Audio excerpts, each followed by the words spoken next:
Festivala Müzika Cazê ku ev 22 salên têl darxistin jê li waqfa çand û hunerê ya Stenbolê İKSV ve li Stenbolê dest pê kir. Festivala ku her sal ji seranserî cîhanê nûnerên cazê li Stenbolê dicivîne bo hezkarên vê muzîkê, îsal jî bi bernameyeke têr û tijî dê pêşwaziya guhdarên xwe bike. Festivalin en büyük yıldızı bu yıl John Baez. Em dikarin bêjin ku sürprîzên herî mezin îsal John Baez, Marcus Miller û Jule Holland'ın.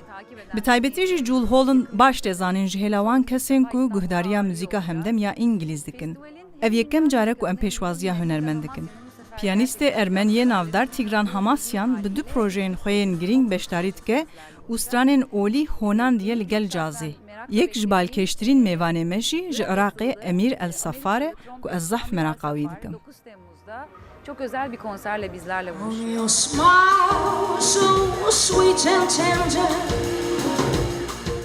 Li 15 mekanên cihê bi 35 konseran bi giştî bêhtirî 205 muzîkjan dibin mêvanê festivalê îsal. Li gel gelek hunermendên navxweyî beşdariya gelek kosteyên biyanî jî kelejaniya wê bêhtir dike. Çok keyifli bir Ez gelekî şanazim ku çalakiyeke bi vî rengî her sal têl darxistin li Stenbolê.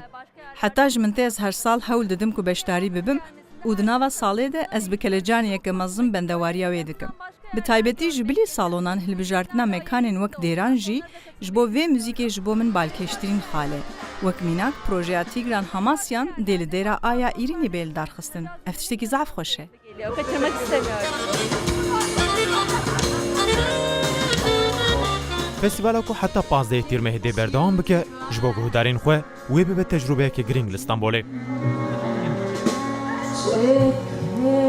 Festivala ku ev bi salan bû yek ji girîngtirîn çalakî diriya nîşandana rûyê hunerî Stenbolê de îsal dê dîsa ji bo dildarên cazê bibe alternatîfeke girîng. û dwarê nîşandana têkiliya mekan û muzîkê de dê pêşwaziya gelek hunermendên navxweyî û biyanî bike. Alan Ciwan, Rûda Stenbolê.